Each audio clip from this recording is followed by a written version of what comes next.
everyone. Welcome to Recalibrate the podcast. Today I am here with my friend and marketing mentor, Jana Kearney, and we are going to be talking about all sorts of things from where she started. Like I jokingly called this podcast, I don't know if it's really going to be the name, but I called it Started from the Bottom, Now We're Here, because Jana has like a truly fascinating and remarkable story, the way she started and where she is now. But she's also filled with a wealth of knowledge about biohacking, marketing, pole dancing, all sorts of cool things that Jana does. So we're just going to flow with it and see where this conversation takes us. But I can assure you that it's going to be a good one. So before we get into it and before I have Jana introduce herself, we're going to do what I always like to do, which is mostly for me, but perhaps can be for you too if you're listening. It's also for Jana. We're going to start by taking 3 deep breaths together to just center and ground into the energy. I'll light a candle, say a prayer, and then we'll get into it. So wherever you're at, if perhaps you want to shut your eyes, or if you're driving, don't do that. But whatever you're doing, you can take 3 deep breaths with us. So let's release whatever breath you're holding and start by breathing in through your nose. And let it out, perhaps through your mouth. We're going to do that 2 more times. In through the nose. And out through the mouth. Last one, breathe in through the nose. Deepest breath, maybe take a little bit more in. And let it out through the mouth.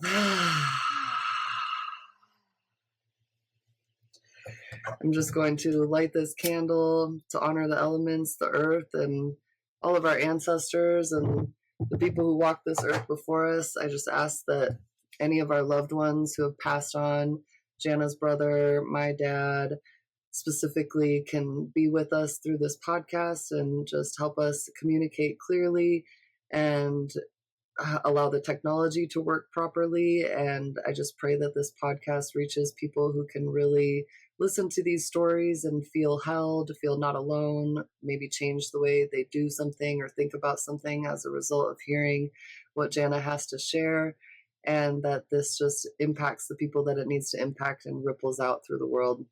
And just so much gratitude for this life, for everyone who walked before us, for the plants, the animals, the birds, the water, the earth, the air, the sun, everything that allows us to live and thrive on this planet. We're so grateful, and grateful to the technology as well that allows us to be connected across distances. Welcome, Jana. Thank you. Yeah. Thank you so much for joining. I was hoping you could give us a more in-depth introduction about who you are and what you do in this world at this time. Yes, I'd love to.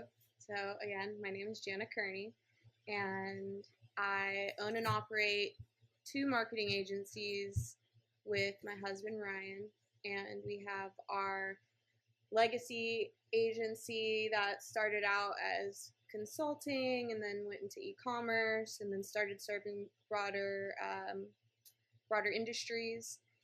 And then we created specifically the agency, our niche agency called Outworkham Digital, which serves home service businesses. And that is like home builders, HVAC, plumbing, real estate, basically anything that has to do with your home. And I'm really passionate about that for a number of reasons, but I'm also just passionate about entrepreneurship in general. So at this stage in the game, we are still serving clients in both agencies, and it's really exciting. It lights me up, and I can get into why that is later. Yeah.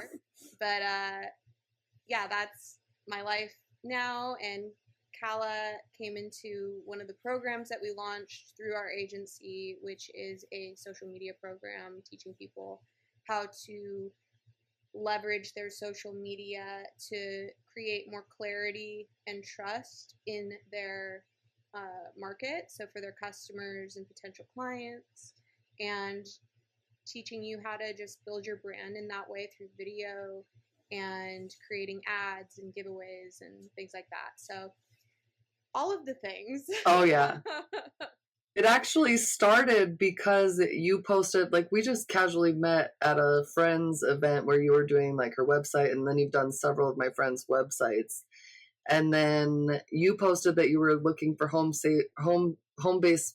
service based businesses to do a podcast with, and I was like, Jake, like, he cleans carpets. And so then you guys linked and did a podcast, which was just so cool. Like, Jake was on your podcast. Yes. And then through that you started talking about the program, and it was like divine timing for us because so it's called Rana Rise, the program that I joined with you, and it basically, like, Jake and I were looking into how we can up level our social media, and we wanted like videos that explain who we were and what we're doing.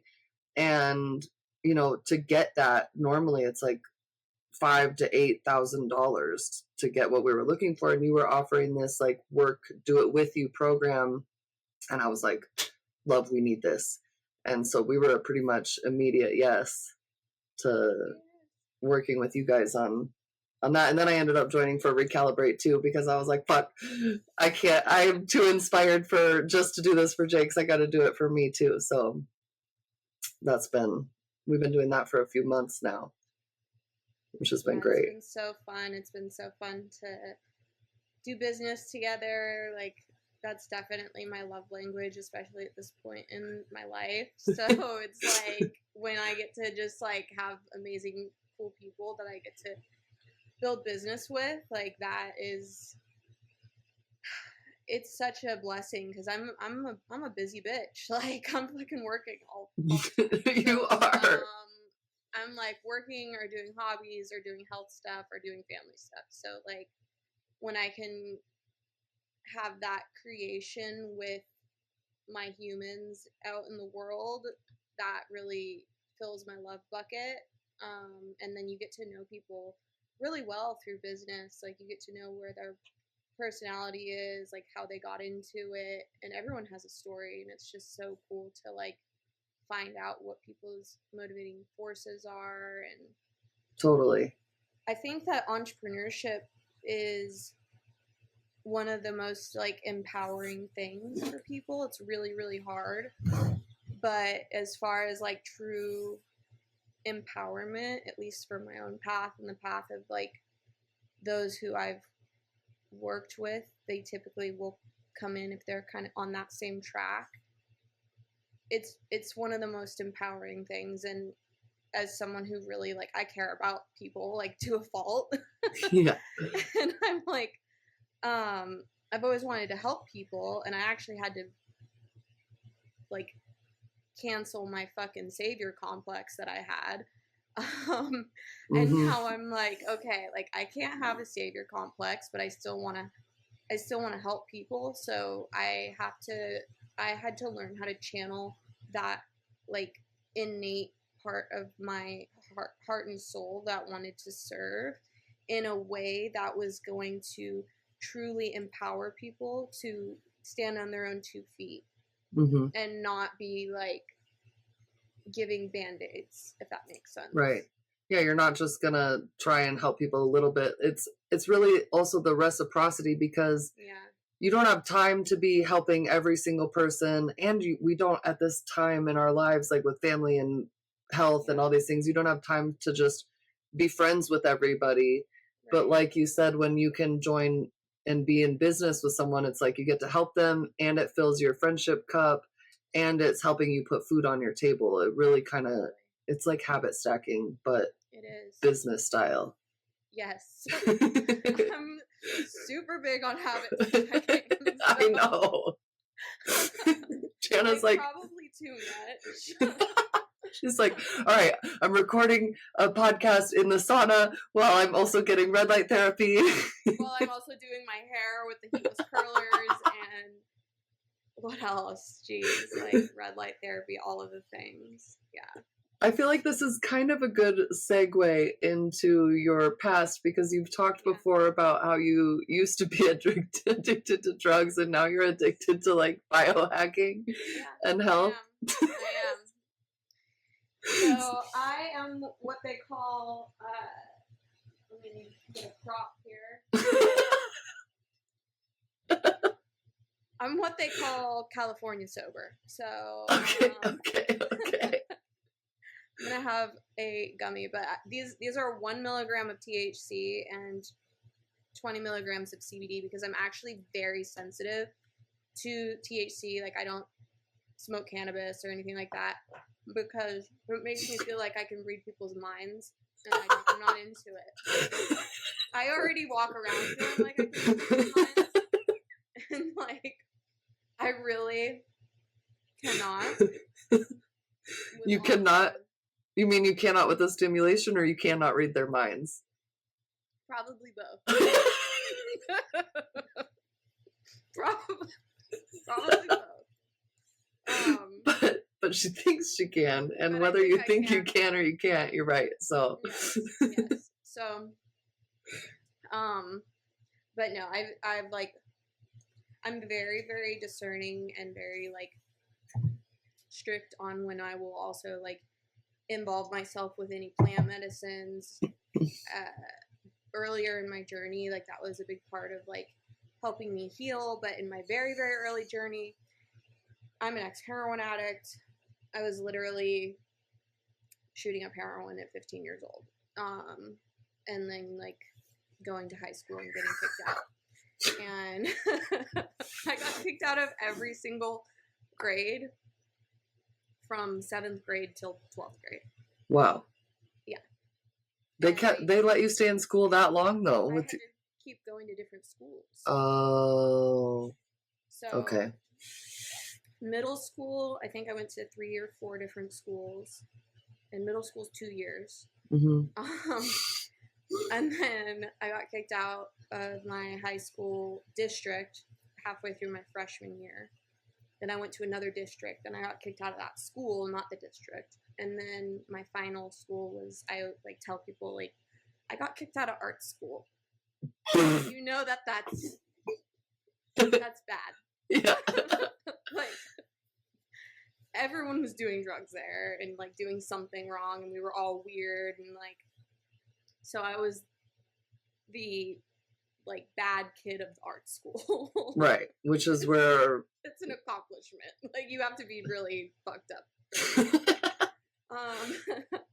And yeah, I had grown up like around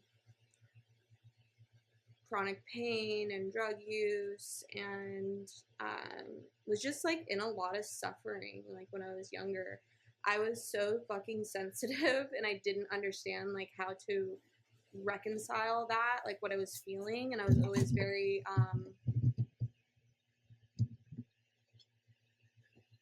very introspective and thoughtful in a lot of ways, and like, so things didn't make sense to me, like, and because things didn't make sense and people didn't make sense, I was like, this is all too much, like, I can't feel all of this. Yeah. Because I had no like real agency. I was a kid, you know. Right. And so, yeah, I got introduced to drugs really young, like 12, 13 years old. I was already using painkillers and wow. And muscle relaxers, and like, I would literally go across the border to Mexico and like put painkillers and muscle relaxers in my pants and walk across the border. Wow. Allegedly. This is You're beyond the statute of limitations. It's fine. This was like 20 years ago, so it's okay. Exactly. This made up story. These made up stories are 20 years ago minimum. And so yeah, I just had really fucking crazy childhood. Got involved with like dating the wrong people, was dating drug dealers, like live fast, die young. I really didn't think I was going to make it to 18. Wow. Like, genuinely, I was like, oh, there's no way. Wow. I tried to, it's probably going to have to get censored out, but I tried to, at 13. Oh my gosh. And was institutionalized for that, put into inpatient. Wow. Like, obviously my parents were really, really freaked out and scared. Yeah, of course. And I was really glad that it didn't work, but I was also really confused. And I just had a ton of behavioral issues, honestly. I just couldn't be around, like, normal kids. Like, I couldn't be, like, normal. Everyone felt just fucking weird. Well, not much has changed there. I didn't understand why they were teaching us the bullshit they were teaching us. It didn't make sense to me. Like, I was like, why am I in this building? Like, they can't tell me why they're teaching me all of these things. And it's interesting because, like, my husband had the same experience of, like, questioning what was being taught a lot in school and being, like, the bad kid because of it. Yeah. And so, but he was, like, good. He didn't get into drugs or anything. He was, like, a good Catholic boy. But he was just like, I have questions. He was just like, I have questions. And I was like, I have questions and you guys seem stupid, so I'm going to go get high. Because I'm, like, actually not learning anything here.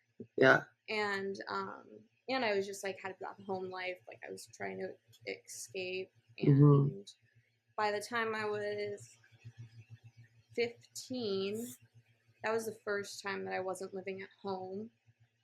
Wow. 15 was the first time I wasn't living at home. I moved in with, it's fucking so crazy, because, like, I look at a 15-year-old now and I'm like, dude, who was watching you? No one. Literally no one. But I moved in with my boyfriend at the time's dad and brother while he was in prison. So I wasn't even living with my boyfriend at the time. Like, he was in prison and I was moved in with his family. Wow. And driving myself to high school. And this is when I had finally gone to the art school. It was called Metro Arts. And I think if I could have gotten in there earlier, that maybe, like, my path would have been different, but it's, like, hard to say, right? It's like, you can't really think like that. Like, your path is your path. But in hindsight, because I really wanted to go to that school originally, I think that maybe being around other creative people could have potentially helped me channel some of, like, the stuff that I was going through, because that's all I wanted. And I had wanted to go to that school originally, but it was just too far away, and, like, we couldn't logistically make it work with my parents and stuff. So, I finally, when I moved out, ended up going to this school, but by that time I was already so involved in my drug use that it was too late. I was just using it as a performance enhancer at art school.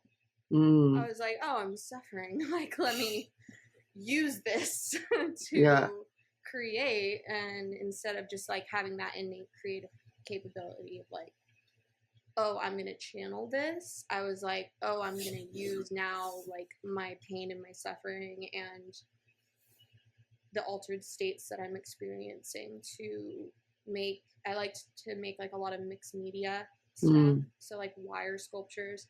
So then I got into using, like, multiple drugs at a time. Like, my main drug of choice was heroin, but then I started using, like, cocaine, and I started using meth, like, on top of that, and, like, all kinds of other stuff. Wow. It's like wild to me to hear these stories, because you were so young, and now it's like you're the most productive, capable, busy, smart person I know. And I'm like, damn, she was on meth? Like, no way. Yeah, girl. Fucking degenerate. Fucking degenerate for sure. Yeah. For real. I was always entrepreneurial. Allegedly, I, got into other industries back then to support myself. Allegedly. This is just a made-up story. It's a made-up story. And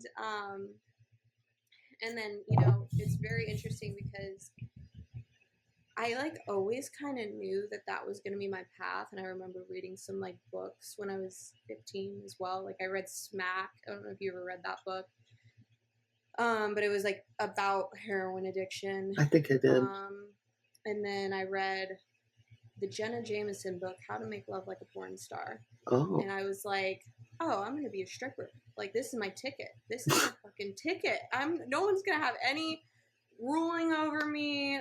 I'm going to go get some fake boobs and I'm going to become a stripper. That was my fucking life goals.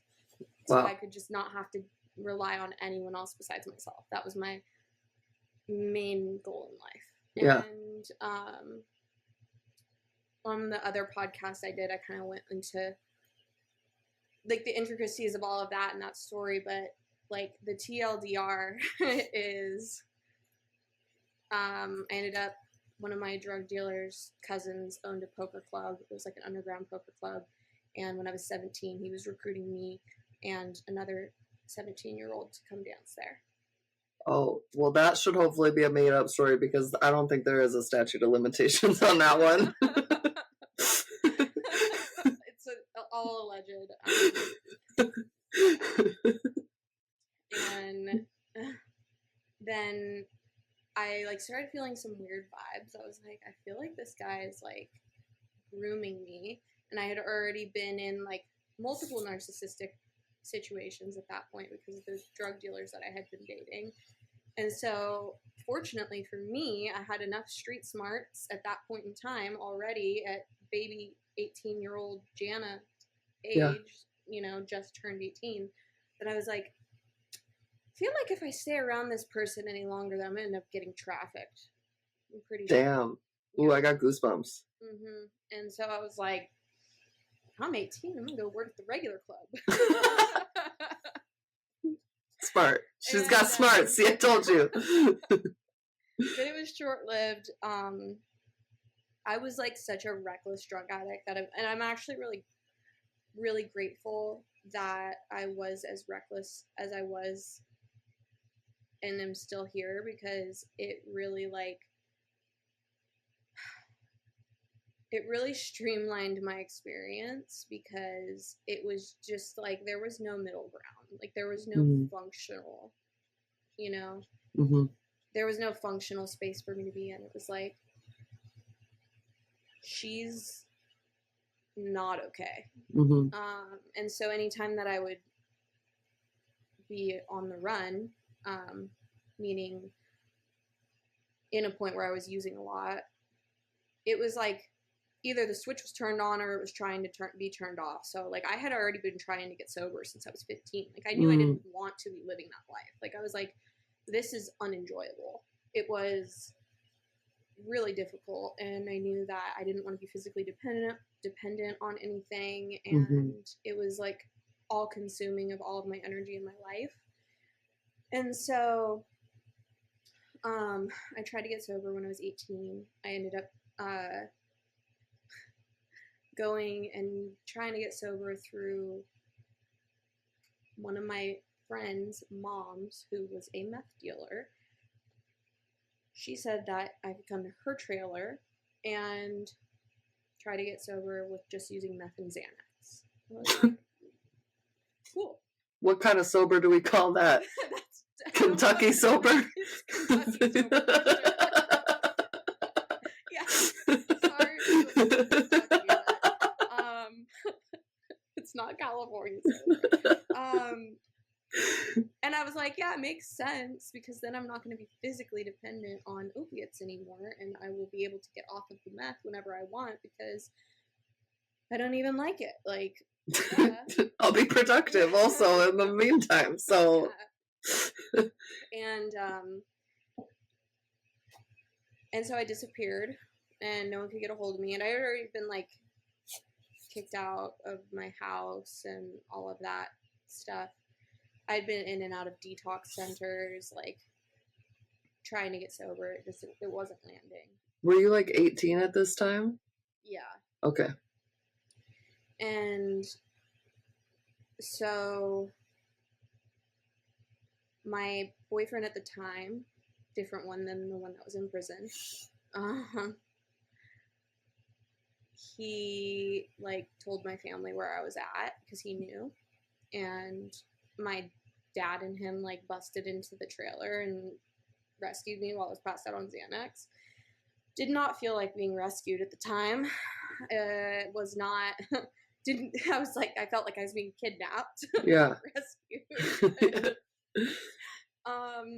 Then went to this lovely, lovely facility that maybe some other people who lived in Arizona and have been through their own recovery journey can remember. It was called Community Bridges, and I think it's still in existence, and it's on Van Buren, and it's state funded, and it was absolute hell.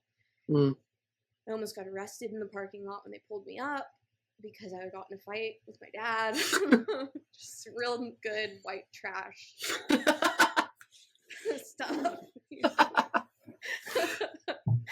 After he rescued me from a meth dealer's trailer.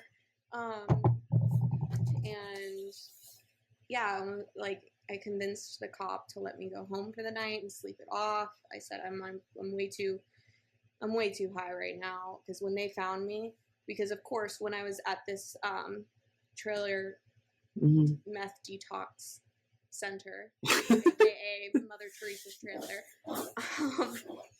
I had a stash on hand, because I was like, well, if I don't succeed, then at least I won't have to go anywhere to get more heroin.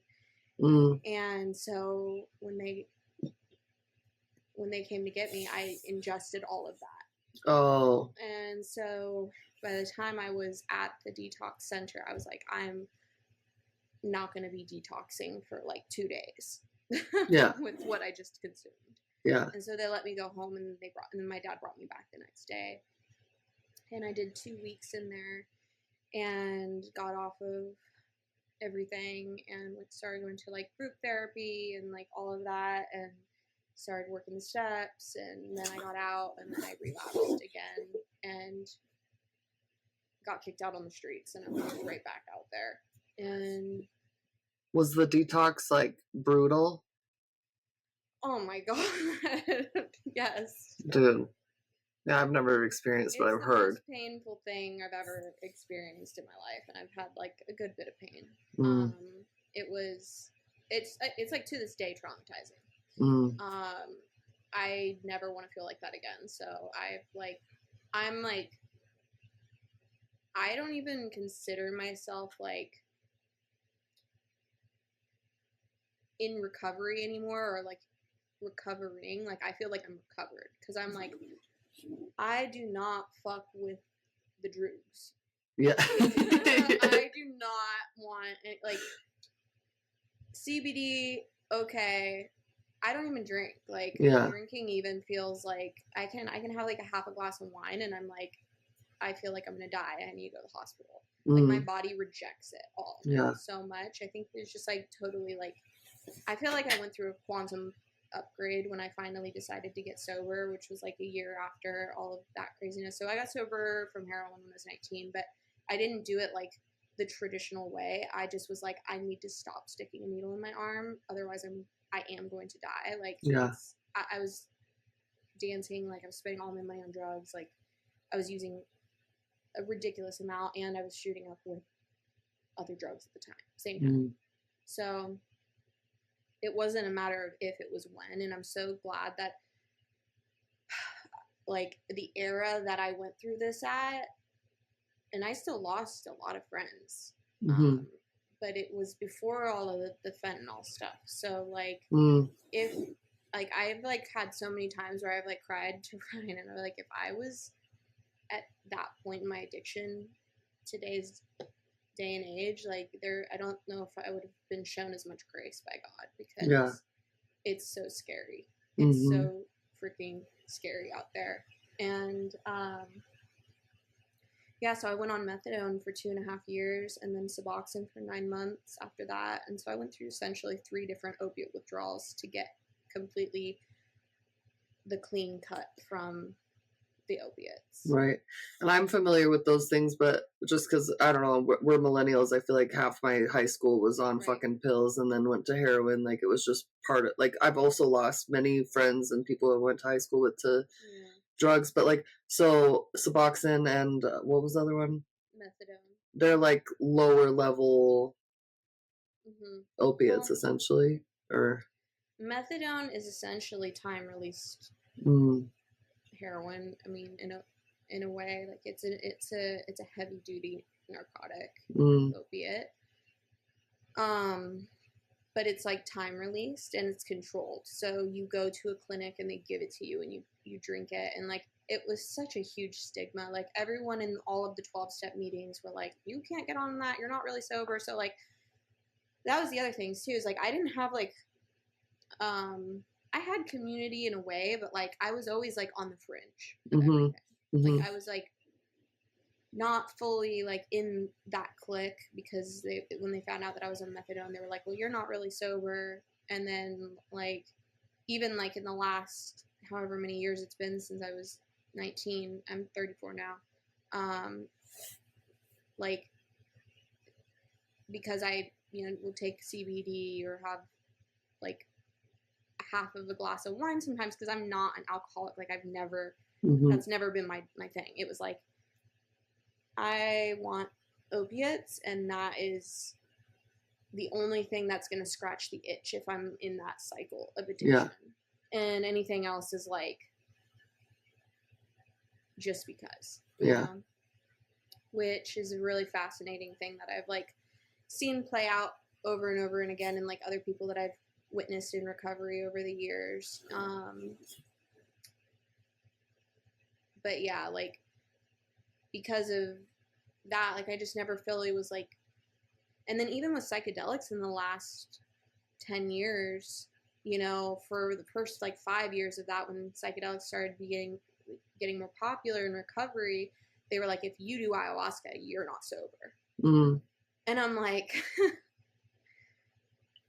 I don't fiend to go do ayahuasca. Like, that's what I'm saying. I feel like I'm getting my whole fucking ass handed to me. Like I'm getting the most reprimanded, non-enjoyable, non-feel-good situation most of the time. And so yeah, like I don't like sit in ayahuasca all the time, but in the earlier like probably 5-10 years of my recovery, like it did make a really big impact for me to like make sense on a spiritual level of the things that I couldn't reconcile in my conscious mind. So a lot of the traumas that I had experienced, and I'm even careful to advocate for that because like now that I've gone into more of the science and the study and the neurotransmitters, like I don't think it's a viable option for every single person. No, I would agree. Not everyone needs to do psychedelics in order to find God or sobriety or whatever, It can certainly be an option, and I would agree most people aren't fiending for ayahuasca. It's kind of a little bit more of like a ceremony, a medicinal sort of thing than I do think people get addicted to peak experiences. True. Experiencing peak experiences, especially when they haven't integrated them into their day-to-day. And that's the only time that they do feel like they're touched in with God is in a ceremony, because people are just hungry for God. Yeah. They're just fucking hungry for God and experiencing that. Totally. That subtle layer that most people aren't like really tapped into, and so when they like don't know that they want it until they get it, and they're like, oh, I can only get it when I'm in a ceremony. But totally. it's not sustainable. No, it's like a bridge to it, and it's just one bridge. There's like you could go so many different routes to find God, but a lot of people do get caught up in that bridge, and then it not only becomes the bridge, but then it's like the costumes and the the whole shebang. But that's a whole other podcast. Girl. So you just said basically wanted to be sober for a long time, and then ultimately just through the help of like different recovery programs and Suboxone and methadone, all these things, it just kind of happened for you? I needed the maintenance route to give my body time to catch up to what my heart, my mind, and my soul wanted to do. That's fair.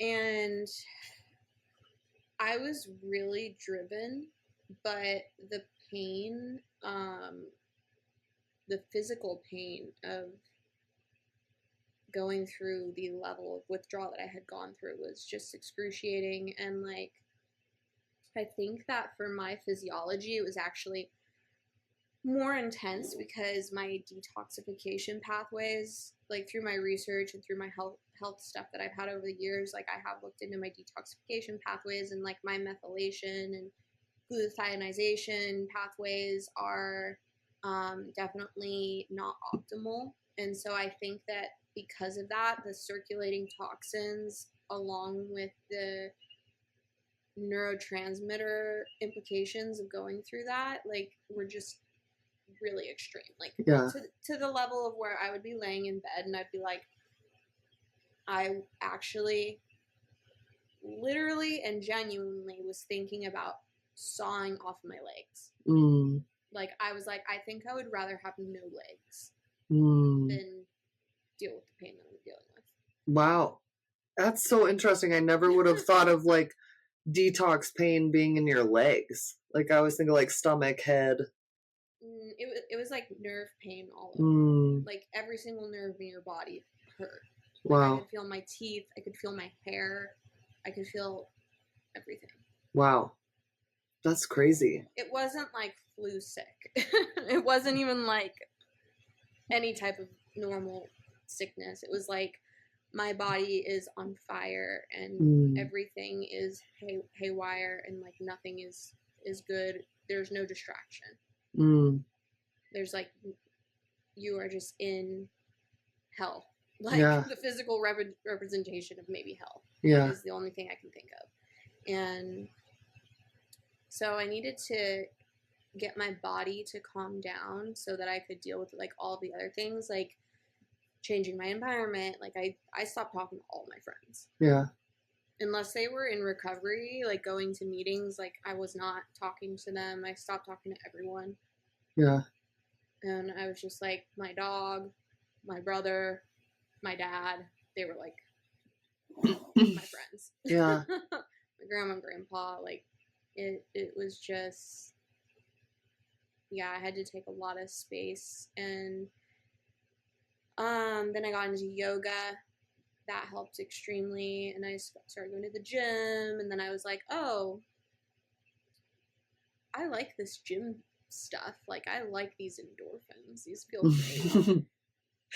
I like breath work. Oh my gosh. Like, this kind of feels like getting high, but it's not bad for me. And it's actually good for me. And then I started tuning into like what my body was actually craving. As far as nutrition went, I cleaned up my diet. I stopped smoking cigarettes because I was smoking like a pack a day since I was like 12 years old.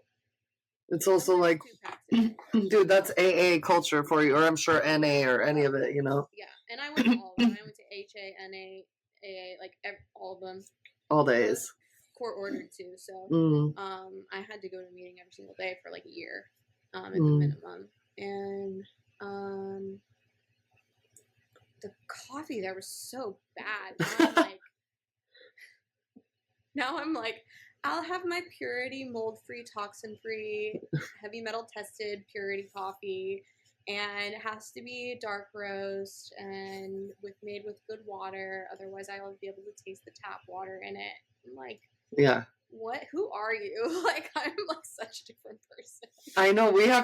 I want to keep going on your story, but we got to get into it because it's like truly remarkable to see the difference, like, because I know you, you know, but I haven't known all these details of your story. So I'm like, holy shit, Jana, like, you really did come from like just such darkness, you know, like it was really dark at like a really formative time of your life. And like a lot of people don't come out of that alive or like thriving, you know, like, so for you to have just like turned it around and like you started doing little things, but I don't want to jump ahead too much in your story, but you brought up your brother. Was that your only brother?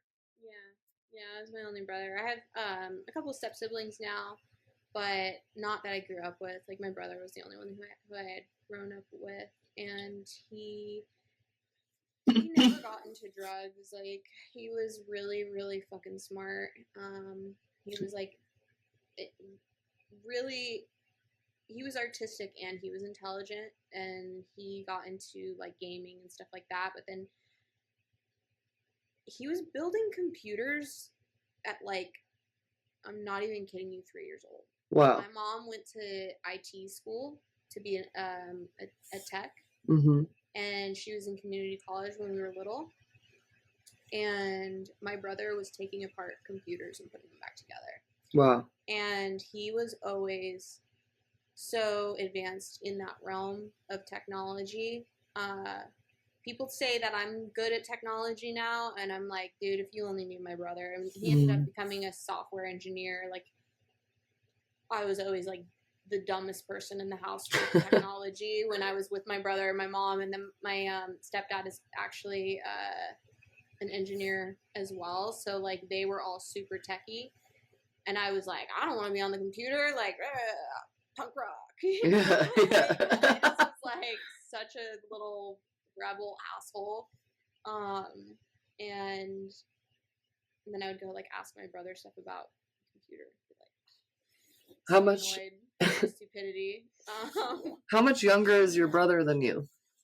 He was 2.5 years Okay. younger than me, and he was also very creative in a lot of ways. He got into like playing the guitar. This is actually his guitar, and ended up becoming a software engineer for Intel.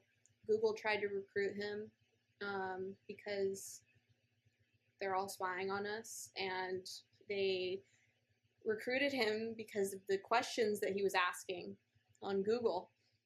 They No were way. Like, this kid is asking some smart questions. Wow. So they tried to get him, and he ended up going with Intel. And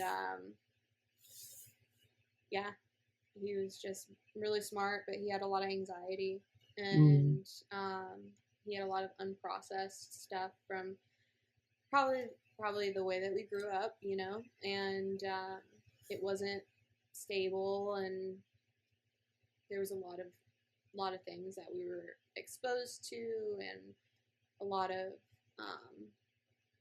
things that he even witnessed from my own, probably addiction, that I have like major guilt about, that I wish I could have been like, because I did have a maternal role for him a lot, and I was not able to fulfill that because I was a kid, and then I was dealing with my own shit.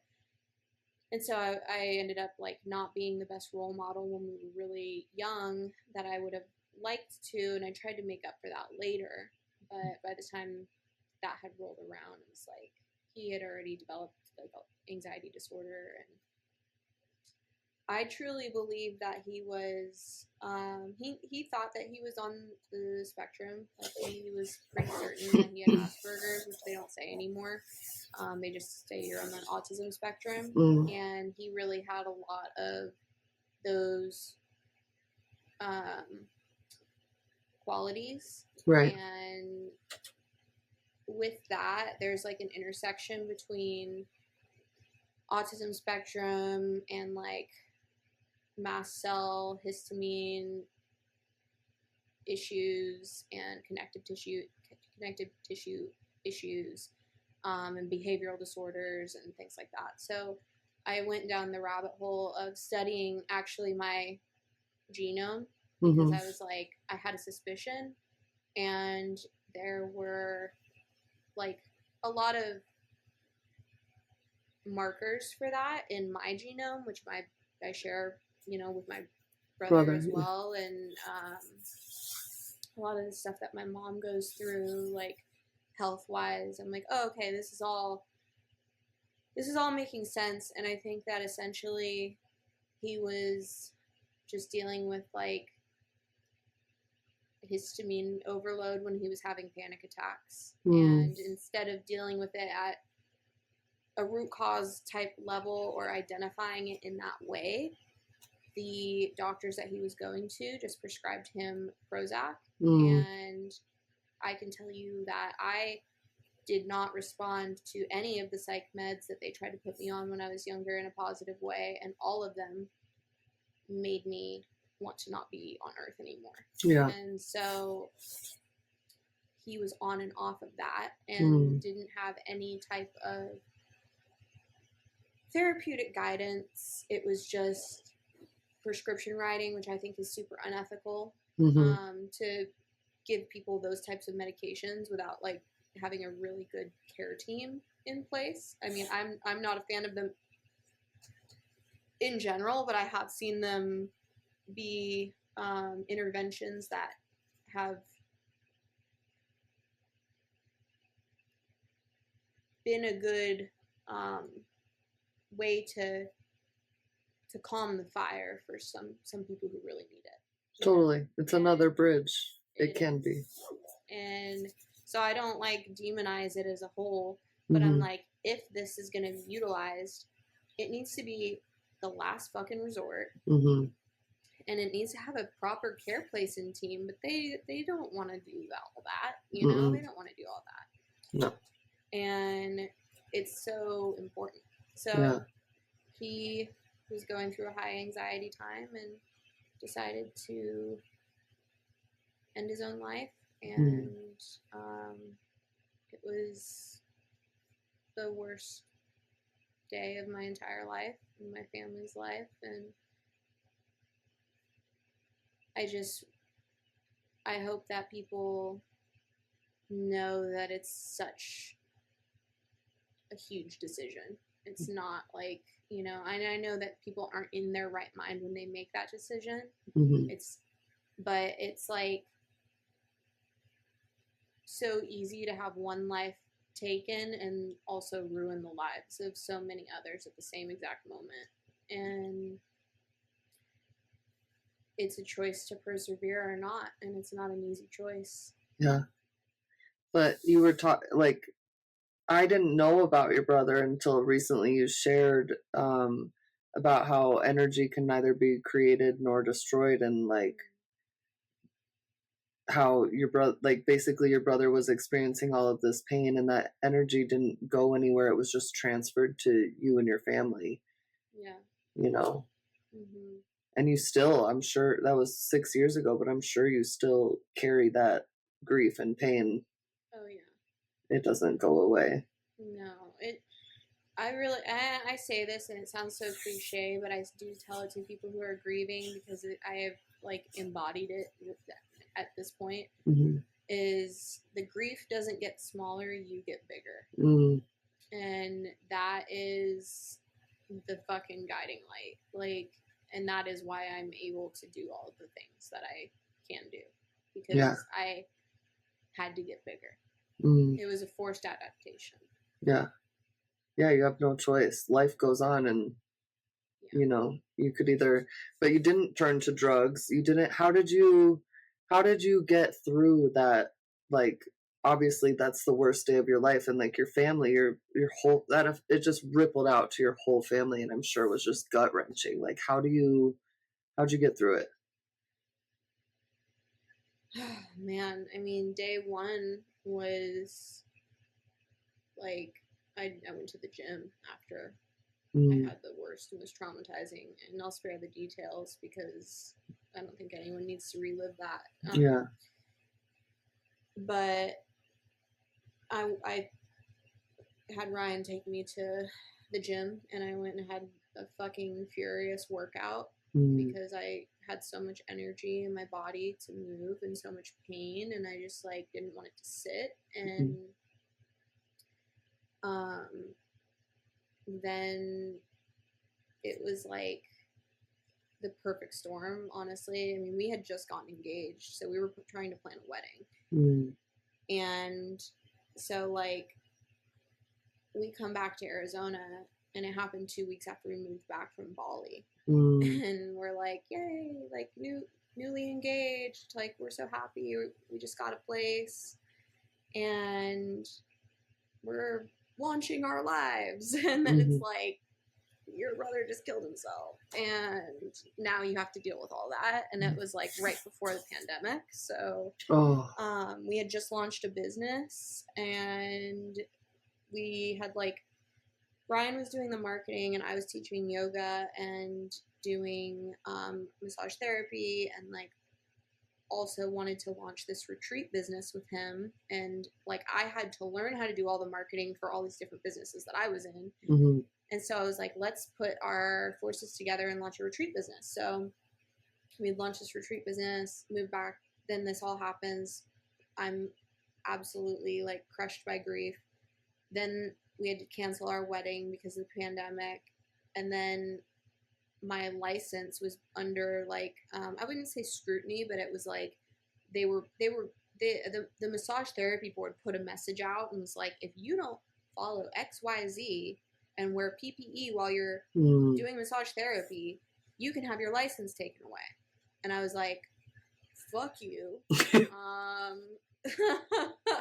And I was like, I'm not even like in a state where I want to even be like touching people right now because of all the grief that I'm holding. And I said, I'm just going to pivot to going full-time. That was my first time going full-time in the marketing, and we ended up doing like an e-commerce endeavor, and we just fucking worked our asses off through the pandemic. And that was like, that's me dealing with my grief at the time. So I needed to channel my like anger, frustration, sadness into something that I was deeming productive for my life. And I can only work out so much, right? And do so many like healthy things. I needed to like do something else. So I was generating revenue, became my new addiction. That was like, how much money can we make during the pandemic? And like, it's, you know, people like hate on the hustle culture and all of that, but like during that time, leaning into that power and force within myself was my biggest comfort in grief, like other than like obviously like Ryan.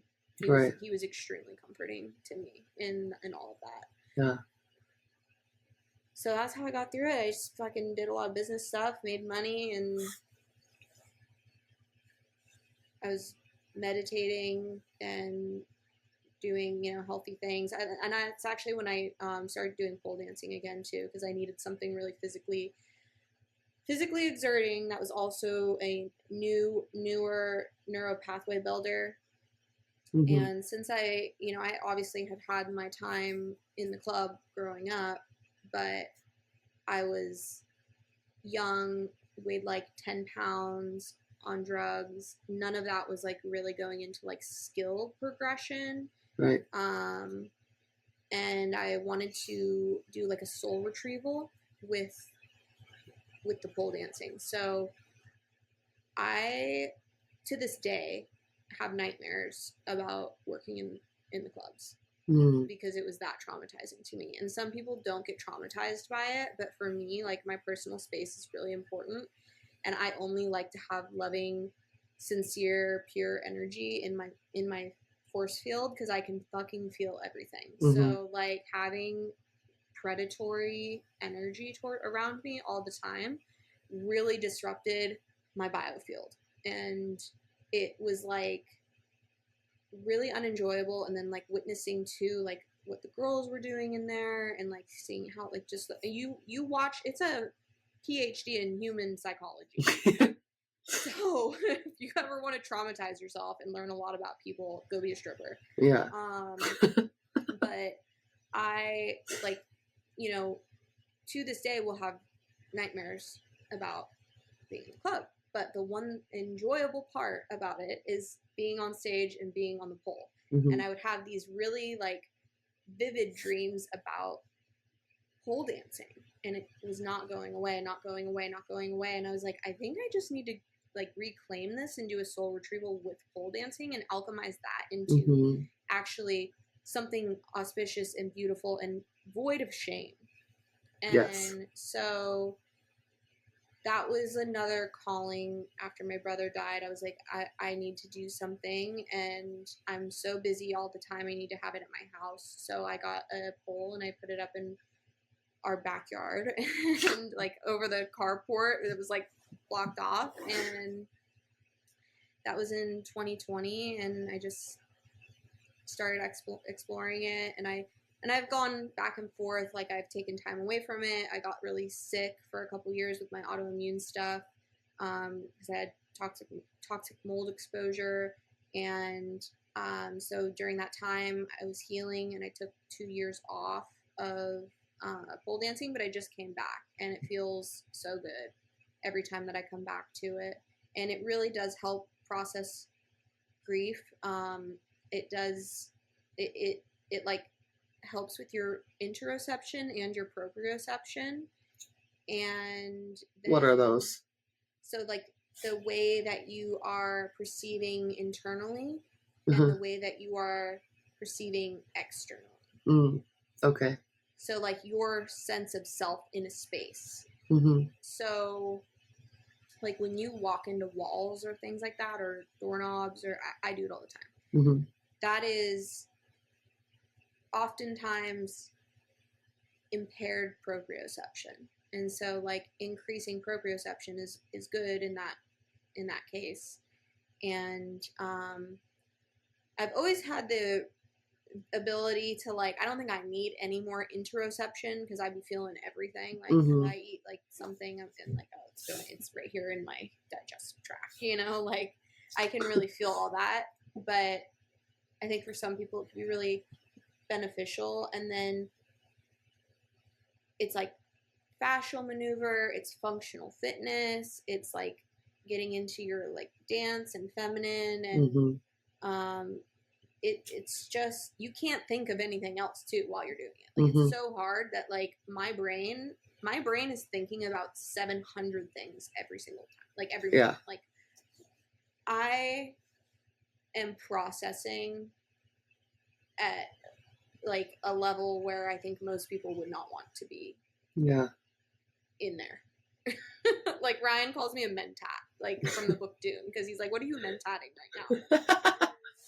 let me just try to convey that to you. Yeah. But when I'm pole dancing, it's the time where everything shuts off. Mm-hmm. Yeah, you can just be in your body, and then by being in your body, it also, like, grief lives in your body, and there's ways that you can move it. And I'm sure sometimes, like, the songs are, make you feel things too, and yeah.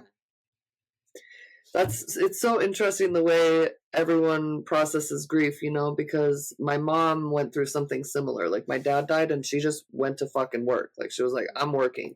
Like, and that's how she processed it. And I was opposite. I was like, I can't do anything. And, my whole life just kind of stalled for a couple of years. Like, I'm just now getting back into doing things. And it's like, I didn't even realize at the time necessarily how much my life had stalled because of the grief, And that's like totally another really normal, like, I have so much compassion for everyone as their own griever at this point, because like watching the way that my mom grieved, watching the way that my dad grieved, like my stepmom, like my brother's friends, like everyone grieved so differently. And it's like a fingerprint. I feel like your like processing of grief is like a fingerprint. It's so unique.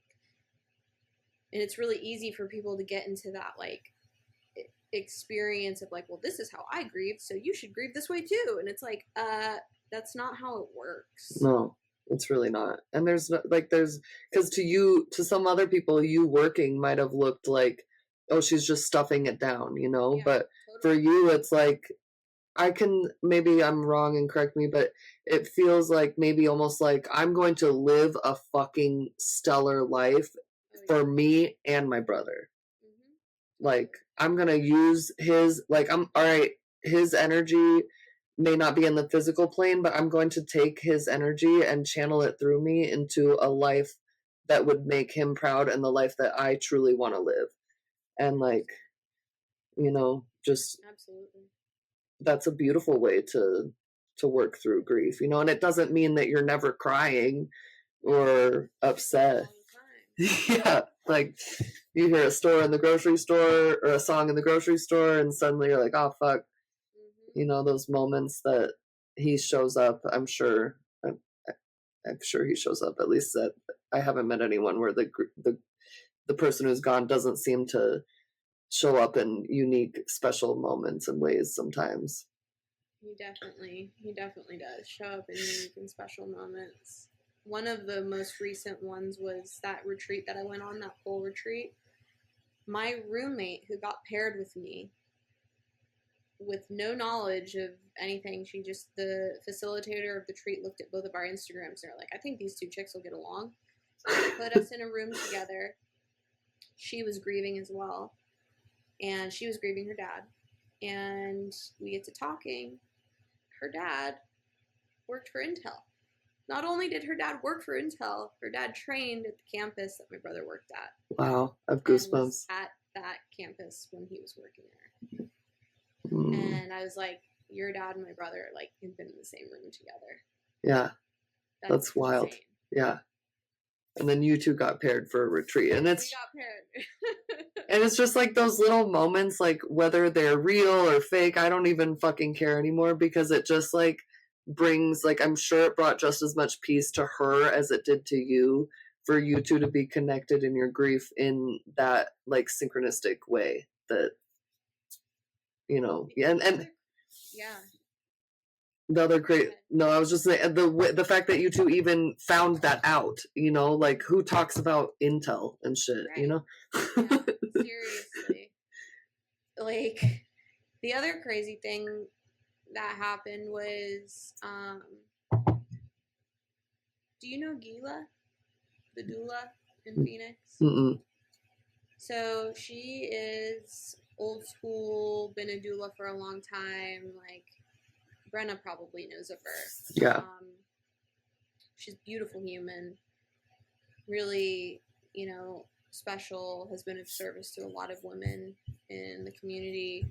And her and I ran into each other right when we moved back, because when we moved back to Arizona from Bali, we went to our friend's wedding. That was why we came back on that date, because we were like, oh, we gotta go to this wedding. And so then we went to the wedding, we saw Gila, and we're talking, and I'm like, yeah, we're moving into this neighborhood. And she's like, oh my God, that's right down the street from me. And like, when I say right down the street, I mean like a stone's throw away, right?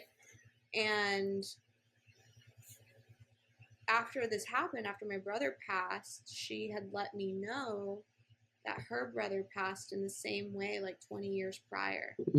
And so God or my brother, one of them, both of them were conspiring and put us down the street from each other with, like, I'm going to cry, with this wise woman who'd been walking this path of grief in a way that, like, is, again, you know, every grieving person has their own grief journey, but I do think it's a different signature when you lose someone to suicide.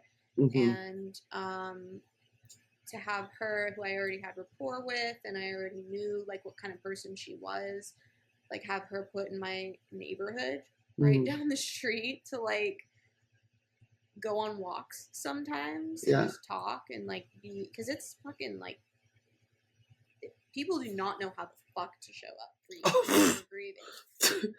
No. They are so awkward. Yes. So especially when it's suicide too. And like your brother, you know, like losing my dad is kind of expected, but like to lose your brother at a young age to suicide is like, people don't, they're like, they don't know how to fucking talk about it.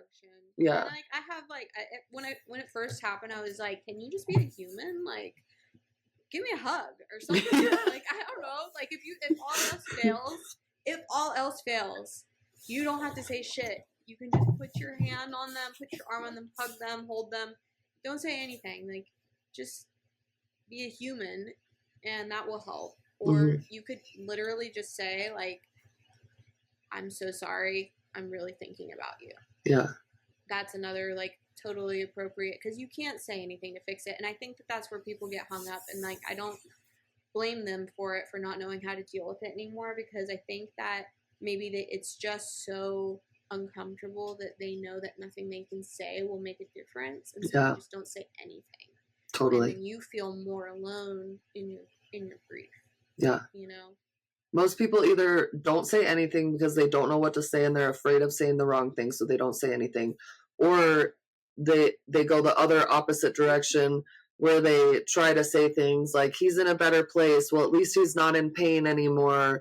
Like, he's still with you. He would want you to be happy. Like, all these fucking things where it's like they're just subconsciously trying to, like, make it go away. Like, shh.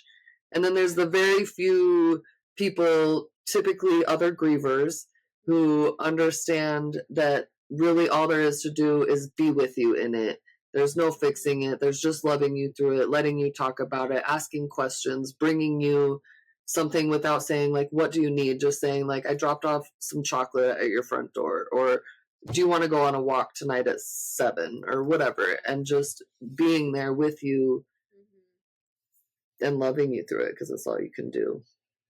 Absolutely. And like, I was really fortunate to have people who did show up in that way. Like, one of my best friends too, she also lost a brother, which I didn't even know about until I lost my brother. She had lost hers, like, many years prior, and then, like, she, like, was a huge comfort in that time, and because she was a griever, you know. And yeah, just not fixing, not anything, just being present. Yeah, it makes such a difference. Yeah. Well, I'm really grateful that wise woman was there and could just walk with you. And I got emotional and teared up when you were talking about her too, because the fact that she lived so close to, like, that's definitely, you know, we could get into a whole podcast about, like, the village and the missing elements of the village, but her being right there by you, like, really is, like, just such a hug in a sense, you know? Totally. Yeah. It's so interesting. Like, I do think that we, like, incarnate in these little pods of humans that are, like, we're all working through our stuff. And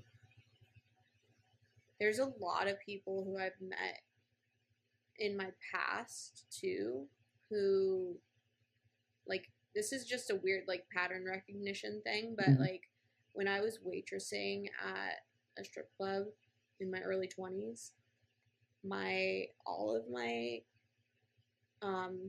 co-waitresses and then my bartender, every single one of them has had a suicide loss in their immediate family, whether that's spouse, parent, brother, child, sibling. Yeah. Like, wow. I have goosebumps. Like, every one of them. And I'm like, that's really weird. Like, that's strange. That'd be like if you had an old job where you worked with 6 people and every single one of them lost someone that way. Yeah, that's bizarre. And that's not in my field. And I don't have a brother who's taken his own life. So, like, it's very interesting that you were in that pod, you know? Like, it definitely feels like there's some, like you said, it's God or the ancestors, the dead, like, maybe all of it, that there's just this, like, guiding force and fabric in our lives that allows us to have these connections that really feel like otherworldly, like we didn't do this. Yeah, it's like you can't plan that out. Like, it's like a God wink. Have you read that book? It's like kind of like silly and not like, it's very entry level reading, but like, it's really sweet, and it talks about God winks. I haven't read it, but I've heard of it. A God wink is like one of those things where God's like, oh, like, you're on your right path, or like, these are your people, or this is the right thing. And it's like these little tiny things that happen where you couldn't make it up. And I don't believe in coincidences. Like, I just don't. Yeah. Like, it's too, there's so much more going on than like we even know about. And we can't even fathom. And I try to fathom it. I'd be trying to fathom, girl, but I cannot fathom. No, I agree. I feel the same exact way. And yeah, it's hard. Like, it's hard to remember that even the fucked up shit is part of it. You know, my love, Jake, he always says the rapids are the flow. And in that moment, it really doesn't feel like it. And, you know, it's still not fair. Like, losing your brother isn't like, it's not like it didn't have to happen, you know? It's unfair and fucked up that it happened. And yet at the same time, like, it's beautiful in a way to see the ways that, like, you've overcome that and your addiction and all of these things that are like fucked up, and really just like used it as fuel. Like, it would be so easy during addiction or after addiction, or, you know, right when your brother took his own life, like, you easily could have just yourself. Yeah, what an excuse, right? Like, but that's not where my brain went at all. It was like, first off, like, I needed to stabilize my family. Mm-hmm. Like, that was my main objective. So that definitely impacted the way that I was also grieving. I grieved like harder later because I was in like crisis mode. Right. And didn't want to lose anyone else, you know? That was a huge fear. Mm. That was a huge fear. I didn't want anyone else to use that as an excuse to not be here anymore. Yeah. And so I knew that I was not going anywhere. And just wanted to stabilize and help with the family, which is that actually created like kind of an anxiety too, if I'm being real, like, because of what happened with him. Like, I also feel like I have to take like such good care of myself. Like, I was already taking really good care of myself, but it's to another level. Like, I do not fucking play. Like, I do not play with like putting myself in danger. I'm not doing any skydiving. I'm not doing any bungee jumping. I'm not even doing any cliff jumping. Like, you can go fuck yourself if you want to cliff jump. Like, Ryan cliff jump. Like, no. Like, anything that's unnecessarily going to put me in bodily harm's way, no, I'm not doing it. Yeah. And like, I'm not even eating any crazy foods. Like, I literally just want to live a long, happy, healthy life with my family. Like, I just want to be here with everyone, make sure that everyone's needs are met, and like, that's it. And that's me being the eldest daughter for sure. But like, is what it is. Yeah. Dude, I feel that there is a level of like, it's like when someone dies, there's just this sudden like anticipatory grief and anxiety about like, well, who the fuck's gonna die next? And especially like when it is unexpected and comes out of nowhere, it's like really fucks with your sense of safety in the world, you know? Yeah. So it makes sense that you're not a risk taker anymore. I'm a risk taker in other ways. I would say like I'm like calculated risk taker in business, right? Which I have like bandwidth for, because I'm just like, oh, no one will die. No one will die. Like, yeah. What? I've already gone through like the worst things you can go through. Yeah. So like, as far as like, oh, like I could lose all my money. Fine. There, done that. Like, great. Yeah. You know. And so I would say I'm a calculated risk taker in business and in finances, but also like not so much in other realms. Like, I really value my relationships. Yeah. I don't do things that would jeopardize my relationships, like trust breaching for people, or like, yeah, I just really I like to be a solid human, you know, like, Mm-hmm. because I require that as well. Like, I definitely, like, I need that stability in my own life. So I also don't let people get super close to me unless I've identified that they are a whole, healthy human, Yeah. you know? And, like, Reliable. everyone has, like, their fucked up stuff. But yeah, like, if I've identified that they are not a liability, I'm like, okay, Yeah. I can let you into my tender heart. Like, Yeah. because I'm like rough, but I'm like also very soft. I feel that. Picked up on that. Yeah, same. I'm the same. That's probably why we get along, is because I'm the same way. I'm like, yeah, fuck the government, but like, don't leave me mean comments or I'm gonna cry. Don't hurt my feelings. Yeah. Yeah. Well, it's amazing. Like, I really feel grateful that you were, you know, so vulnerable and open about where you came from, because it is rough and dark and, you know, like, full of things that all sorts of people could pass judgment on. But like, the woman that I see you as is just, it's like just funny. Like, I just can't imagine these parts of you, you know, because I just see you, like I said at the beginning, as someone who's just really like reliable, dependent. Like, you do what you say you're going to do. You work really hard. You're constantly working, you know, you're very creative. You're driven. You're no bullshit. You like really have your shit together, and are like inspiring. Like, I feel really inspired by working with you, and I feel even more inspired now hearing your story from, you know, like, the drug addiction to the being a stripper to losing your brother to suicide, and you're still here, like, pumping along, and not just pumping along, but like really building a life that is beautiful. And like, you do the most, not just in business and stuff, but like, you did that reel of like your current day, and it's like, you take the sups, you do the red light, you do the, like, you're just on your shit.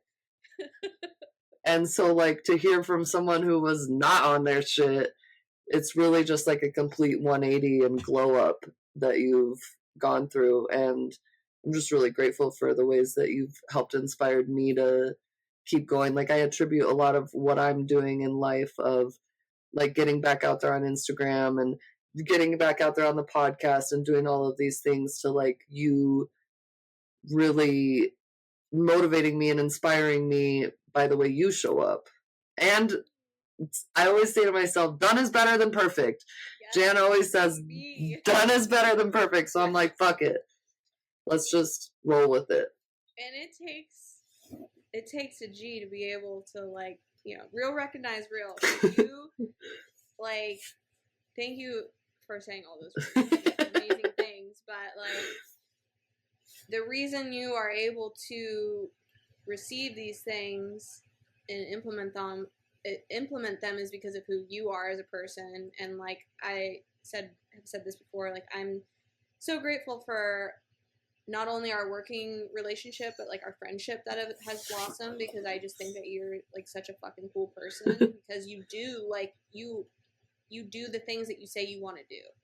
And that builds trust, not only with yourself, which is so important, like, but other people. And when you are able to show up in that way and like do what you say you're gonna do, like, that helps people, that stabilizes people's root chakras. They're like, oh my gosh, like, in this crazy ass world, someone is following through with something. And you would think that that is like a base level common sense type thing, but like in our day and age it's really not. And so like you having the courage and the consistency and the bandwidth, because like I know you're not just like dicking around either, you know, like, you got stepkids, like you're like running the business with Jake, you're doing your own thing, like you're doing a lot as well. And you fucking made handmade mayo on a call.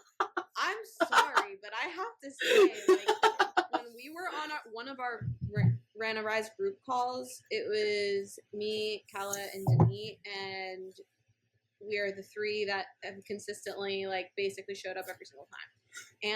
And Kala was getting ready for a camping trip with her stepkids and Jake, and she made homemade mayonnaise on the call and was not like distracted and was not flustered and was not like, oh my god, I gotta do that. Like I would be like I can't do this. She was just like like, I'm just getting ready for the camp, and like made homemade mayo right in front of us, and me and Denise were like, did you just see that? Oh my gosh. Dude. It was like erotic for the call. Well, thanks. But I have to say, Jana, I really appreciate those nice things you've said about me. And like, I was not always that way. Like, honestly, 6 months ago, and through the depth of my grief, especially, like, I was not doing shit that I said I was going to do. And I really do attribute a lot of my willingness to continue to show up to, like, the accountability that you provide in this Rana Rise group, and the inspiration of like watching you do what you do. Like, I feel like humans learn a lot by witnessing other people do things. Like, we kind of just model each other's behavior. And so truthfully, I feel like I'm modeling your behavior, because you really do just like get shit done and you work hard. And it's been really impactful for me to work with you. So I'll put a code in the podcast notes, and if you want to join the Rana Rise group, follow my link. Yes, please. We would love to have you, because we are getting major stuff done and doing. I mean, it did not start out as any type of quantum up level feeling, but you know, you get the right people together, and we're doing magic. There's been stuff going down on the calls. This is all I'm going to say. Yeah. And it's been very potent and impactful. Yeah. It's a small group, but it's a mighty one. It is. And I think it's really intimate as well. Like, we have like a lot of time to talk through things like that we're going through in our businesses, and like move energy, and just we're doing it. Right. But there's room for other people too. So like, if you're listening to this and you're like, I need to up level my social media game, I have a product I want to sell, I have a service I want to sell, I want to sell my brand, whatever it is, like, we meet every week, and there's a plethora of resources for this program. And you can join, you know, one of two ways. You can join on a lower tier, where you basically get like support and education and inspiration and accountability in this group.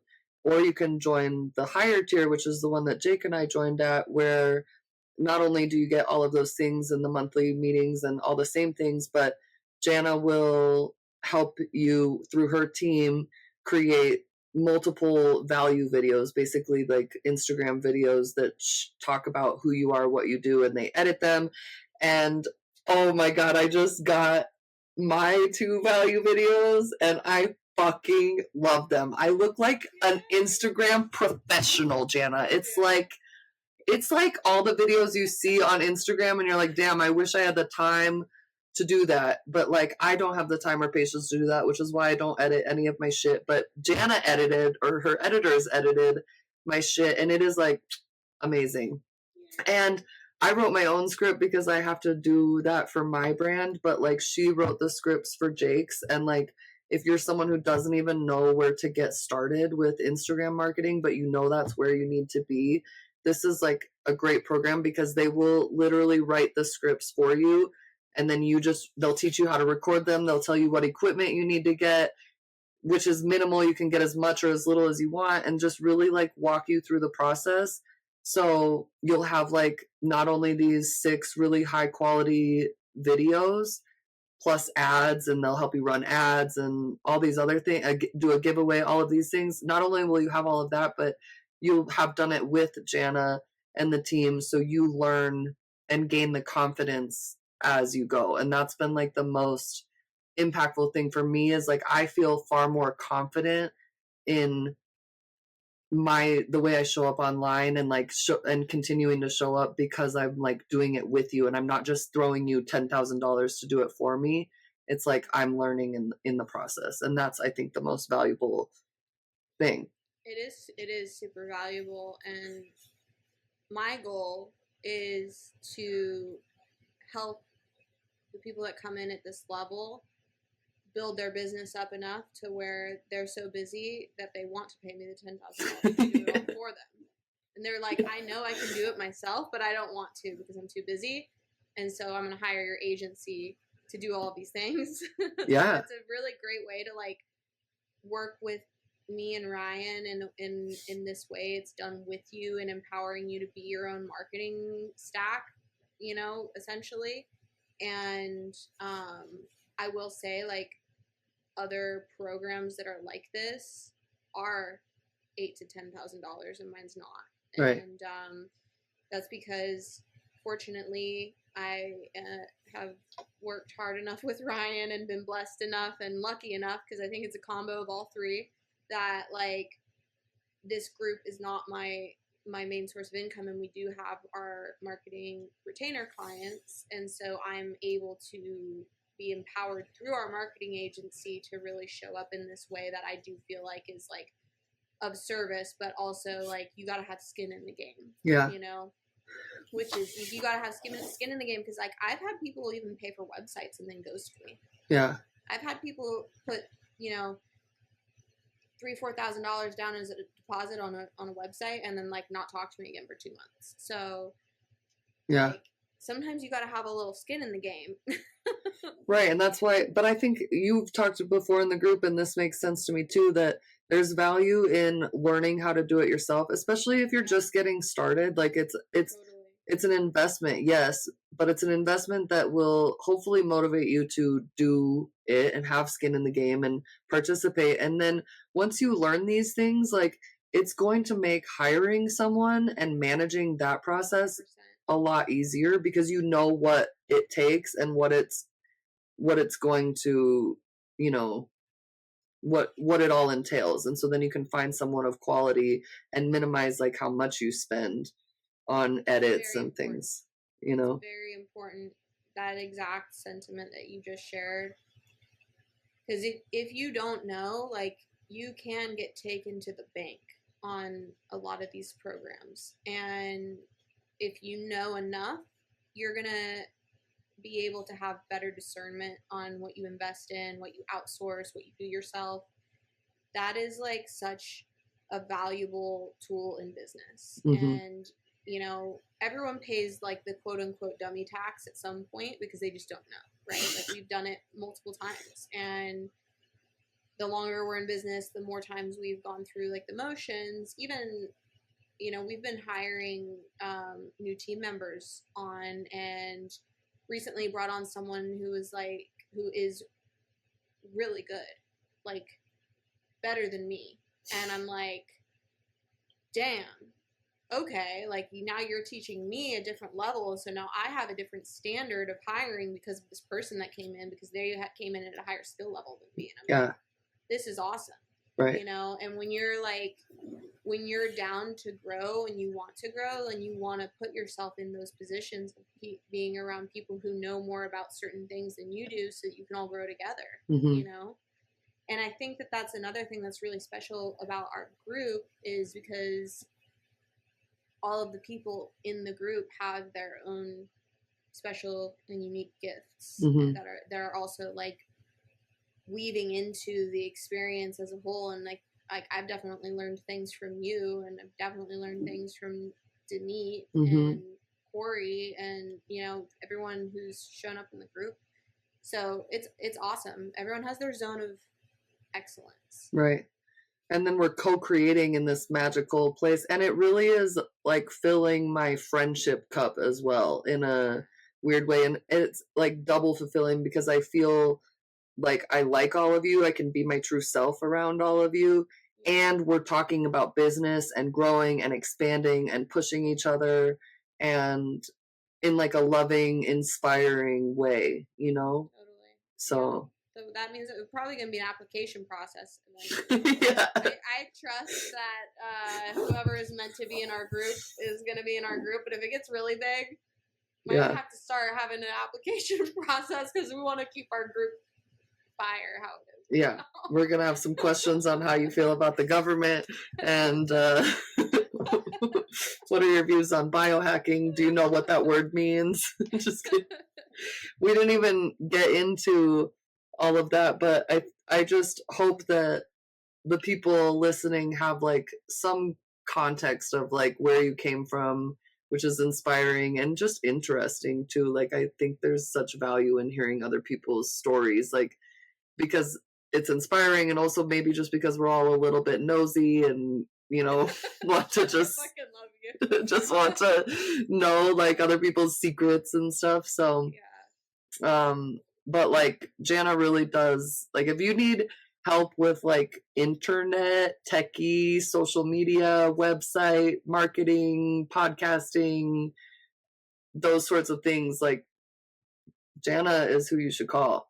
And Ryan, but they work together. So you get both of their, really, I feel like you guys are kind of inseparable. Like you seem to kind of like work to, like if I come to you with a problem and you're not sure, you're gonna go to Ryan and vice versa. Great, yeah.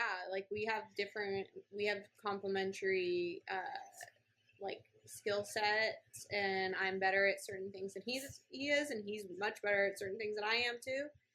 Like pole dancing. It's like man, he's better at pole dancing. It's bullshit. He's so strong, and his athleticism he's a specimen. Sorry, I had to. I can't even think about it sometimes. Like we've been together for like almost 10 years, so 9 years. We've been together for 9 years. Next year it'll be 10 years, and I'm still just like, oh my God. I think I might have gone out of the league. Dude. We can't say that, but he does it to me. So we both feel like we married up. Yeah, you both have different like strengths and weaknesses, but Ryan, the way he can hold himself on a pole, I'm like, how do you do that? If we ever needed to, I think we could probably make him a pole influencer. And get some contracts that way. But that would be hilarious. I hope he wears heels. No, he doesn't, but when he was little, he did. And I'm really grateful that his family didn't decide that he needed to cut off his wiener. Yeah, thank God. He literally would wear like his grandma's heels and robe, and then they would call him a cross-dresser. And I'm like, same with. I'm glad that I didn't grow up in this era. I'm glad he didn't grow up in this era too, because guess what? I think that happens to all little boys. They're all. I think kids are curious. They're just gonna explore, Yeah. I didn't mean to. I'm probably getting canceled now. We're both canceled. It's okay. You're already canceled by virtue of being on my podcast. So sorry. Just kidding. No, we're loving and accepting of all people, but just protect the kids. That's all. Exactly. I just don't fuck with kids. Yeah. That's basically my only rule. Like, do whatever you want. When you're an adult and your frontal lobe's formed and you want to do whatever, like body autonomy, as long as you're not hurting anyone else, like I'm down for do what you want to do. Yeah. I had fucking pink hair and a septum ring. And do you have one too? Oh, I have a septum ring right now. Is it real? Yeah. Nice. Mine's real too. Everyone always talks about how we should like ban them on white chicks, but I think that's why I wear it, is like just to like I'm 37 with a septum ring. You do? Yeah, well, it's not in, but the hole is there. Like I can put the jewelry, and I still like it's never going away. I got it in a bathroom when I was like 14 years old. Also got lip piercing in a bathroom at PV Mall. I got a needle from the sewing shop and pierced my own lip in a PV Mall bathroom when I was like 13. Then did this one the next year. Then had this. I had dermal in my. I had gauges. I had a tongue ring. I had all kinds of rings. Wow, you're savage. And I was a little punk rocker. Like my favorite band was called Leftover Crack. Okay, Jana. Now you're canceled. Yeah, you weren't canceled before, but now you're canceled. I've never heard of this band. I'm gonna go look them up on Spotify. You It'll be the intro song for the I podcast. also really liked the Distillers. That was like a female front punk rock band back in the day. Wow. And yeah, now I look like a normal human being and functioning in the world. I'm just wearing this disguise of. It's all a made-up story. Even I really like having like my normal hair and stuff and not wearing a ton of makeup and like Yeah. having all the stuff in now. But I was just like, you know, needed to express back in the day. Yeah. Like a very like, it's almost like the more natural you are now is the more rebellious you are. Mhm. And so I think that that's where it comes in, because it's like before when pink hair was not cool and piercings were not cool, it was like, oh yeah, like I want to do the thing that's counterculture. And now that it's not counterculture anymore and being more natural is counterculture, then that's like where a lot of us have gravitated towards. Dude, straight up, we're still punk rock. Yep. We just We are. look normal.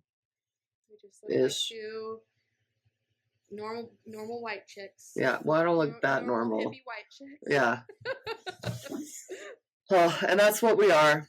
Two normal hippie white chicks, but Jana's a normal hippie white chick who's great at social media, website design, marketing, all of those things. So I'll put her links and websites and the link to join our group if you're interested, and all of these things in the show notes, and where you can find Jana on socials and all of that, so that you can stay connected. She's always, she's posting. That's the thing too. You manage other people's social media, but you still manage your own social media. It's a lot, yeah. I'm like, if people only knew how much content I was actually putting out every day, like, because I post last online. Oh, really? Wow.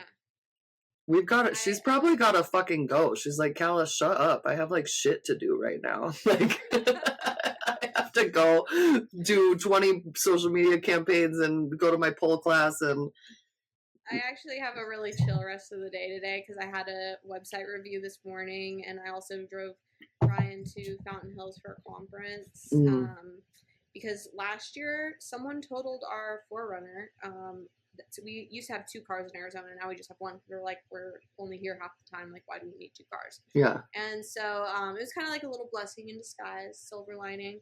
But so I took him out to the conference this morning, and so did some work, and then this podcast, and then after this, I am going to go to Optimize and do a little therapy session, hang out with a girlfriend, and have a tomahawk steak that she's cooking. I know. That sounds bomb. Yeah. Nice. Okay. I might even do a face mask tonight. I'm having a nice little unwind from the week.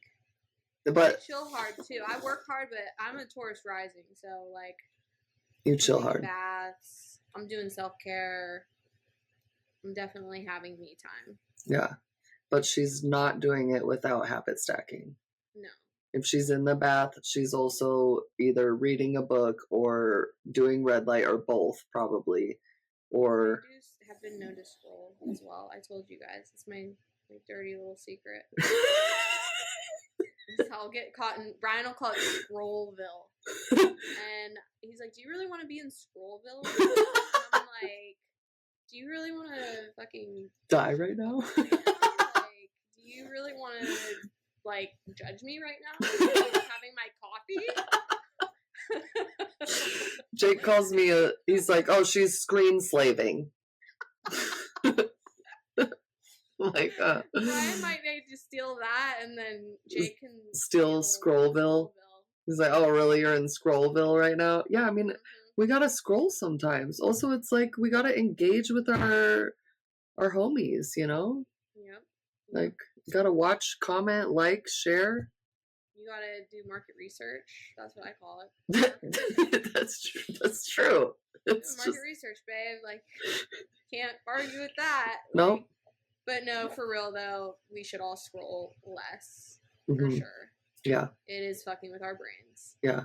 I'm totally very big on. Maybe we can do another podcast about biohacking and brain health and stuff in the future. Oh, say less. I would love to. That sounds great. Well, I think that we've covered. Do you feel complete for this episode? Yeah. I feel like it's my favorite podcast I've ever done. Oh my gosh! Don't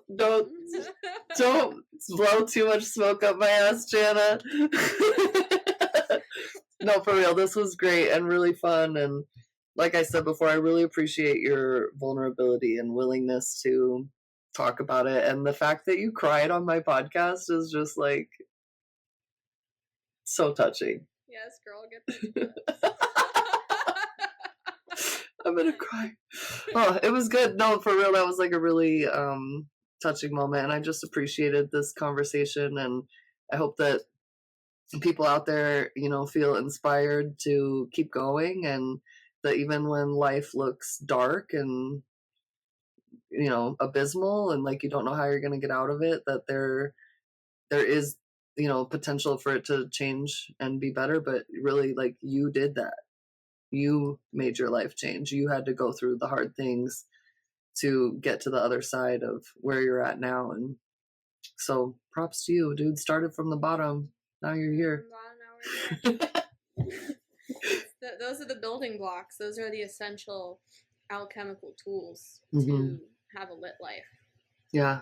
That's the thing that I think people don't always realize when they're in the shit, is like, that is the fucking thing. Like, those are the things that allow you don't just like incarnate into a super lit life. No. If you did, like, you'd be miserable. Yeah. Because you wouldn't know. Compare it to. Exactly. That's why when people like, get born into like extremely like top wealthy families, they don't have any purpose, they get really depressed. And I'm not associating like wealth with depression. I'm saying when you haven't like alchemized or worked for things, it doesn't hit the same. Yeah. Like the Buddha, the story of the Buddha, he was born, his parents tried to keep him from suffering, and then he left to go find the real world, and then saw it was full of suffering, and then just like sat under a tree for 40 days to try and figure it out, Yeah. So one of my favorite quotes used to be, without suffering, there would be no compassion. And so it's kind of like, by going through those hard times, like, it really gives you the perspective and the gratitude for where you're at now, and the drive, if you let it. Yeah. That fire's got to fuel something, or it'll burn you up. Truth. Preach.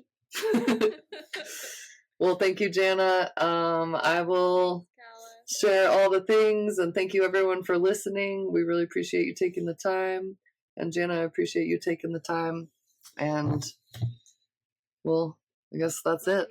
Love you guys. Love you too.